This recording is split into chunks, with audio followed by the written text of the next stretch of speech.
Good afternoon, everybody. Welcome to the locker room. Today, I got the 2024 Indian Hill Braves seniors. We'll start them this way. Introduce yourself. I'm CJ Hayden. I'm John Pottigill. I'm Jalen Williams. I'm Adam Phillips. I'm Noah Frazier. I'm Eli Riggs. I'm Chase Lanham. We got our Barber, Fanon, and we got Mr. Bayless over there, and we just chilling, just conversating. Let's jump right into it. CJ, why don't you talk about some of the moments, your most memorable moments throughout your high school career? I think some of mine is just with football and basketball season. Like I didn't play this last year, so I think just being on the sideline taught me a whole bunch of different stuff, build my character up, stuff like that. And then I really enjoyed being out there with my boys. And then with basketball, I think get Wyoming this year was a big one for us. Like we got them this year once, and that was a big moment for me. Yeah, I was going to ask you too, like, what was it like coming back from that injury, being away from your guys? You know, can you touch on that just a little bit more, man? Like emotionally, what was you going through? Yeah, it was hard because like before I was an athlete, and that was my whole life. Just come in there, come work. But when I got hurt, I couldn't go out there and perform, so I had to go find myself in other ways. So I started talking to more people, getting a little bit more social, stuff like that. That's cool. Hey, John, so give me one of your favorite memories, high school. I think competing at the state track and field championships was a neat experience. Getting to run in front of thousands of people at Ohio State was pretty neat, and it was definitely one of my favorites. It was pretty cool sitting up there watching, man. I mean, me and Mr. Phelps went up, man, and checked you out. It was pretty cool. Yeah. But how do you live up to those expectations that were brought by your sisters, man? Like, I mean, that's crazy. Like, they big-time athletes, man. What was that like growing up and living up to that bar? I'm actually super grateful for it. It taught me a lot because you could see the amount of work that they put in and the rewards that they were getting. So, what they did wasn't easy, and, people think maybe they were just gifted or whatever, but the work that they were putting in, and, I didn't get to see them often because they're always off doing something or studying or whatever it was. So, definitely set the ceiling or the bar for what I was trying to reach, and I'm just super glad that they were able to teach me some things. Well, hey, one more question. So why track and not football or basketball at Miami? I think I just excelled the most in track. It gave me more opportunities than football and basketball, and not being able to play football like any full seasons was kind of difficult for the recruiting process. But I really enjoy track. It's probably one of my favorites, and I think just the opportunities I was given were Yeah, that's what's up. Yeah. Jay Will, talk to us about coming over from Northwest, that transition over from that school to Indian Hill, and then, finding your footing and taking off, and, you going to Mount St. Joe's. Talk to us a little bit about that. So coming from Northwest is definitely a different and way, like I would say, culture shock. But the way people are here, like everyone sets themselves to a higher standard. It's like definitely a better school, I would say, academically and athletically as well. So just being able to be around people that push themselves actually drives me to push myself more as well. And going to Mount St. Joe, I think it'd be a little bit different from here as well, but I will have the indoor track. They got a really nice facility. Yeah, that's why I chose them. It's pretty dope. Yeah. Yeah, that's due. So I'm gonna be in there a lot. I got a few people I know going there, so it's gonna be cool.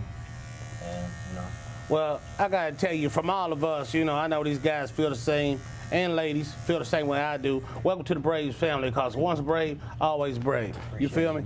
Miss Phelps, so you have a similar kind of transition story from Seven Hills over to Indian Hill. Mm-hmm. Can you touch on that for us? The transition last year definitely was not easy. Coming in the middle of your junior year is a very pivotal time and a very hard time, so it was not easy, but it was definitely worth it. I knew that if I wanted to come over to Indian Hill, I would have to do it now. I didn't want to wait till my senior year so I could establish those friendships and everything and get used to Indian Hill community, Indian Hill culture, but I look back on it and I would have not have changed anything. That's what's up. So what are you looking forward to at Denison? For those that don't know, you're a big-time field hockey player. You go into Denison. You're a freshman.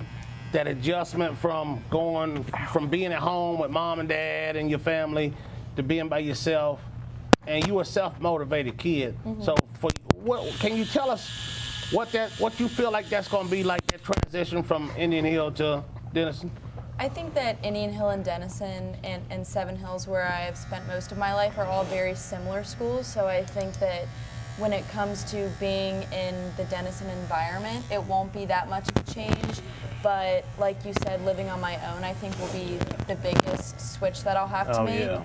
And I'm only 2 hours away, so if I really need anything, my parents will always be there to help me, and they'll be at games. So Yeah. I don't really feel that alone because they're always there when I need them.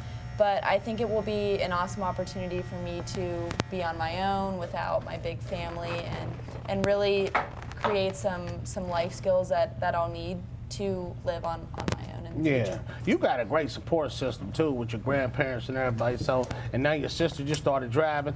Be on the lookout, y'all. Watch. We a little nervous about that. Noah, go into your decision process of choosing DePaul playing football for those guys.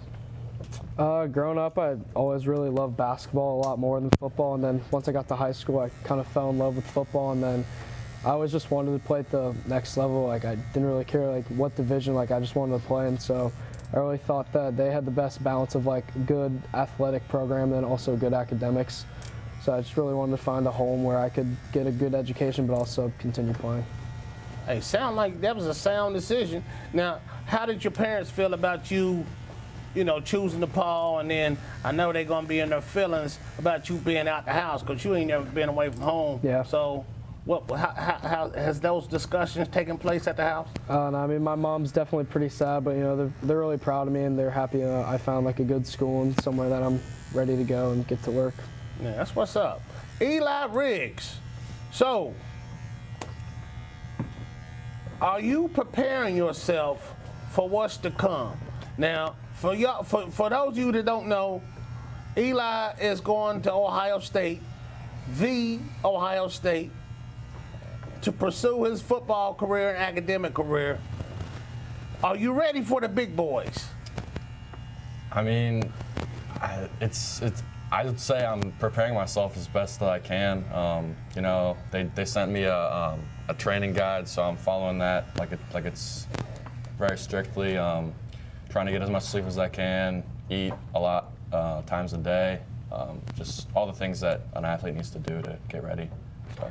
And you had a kind of a similar situation to CJ, right? So your junior year, Yeah. you were hurt a lot of the year. You came back, and you wasn't yourself. But then going into your senior year, you just took off. Can you touch on like being away from the team and what that meant to you to sit there and watch your guys, have to fight without you?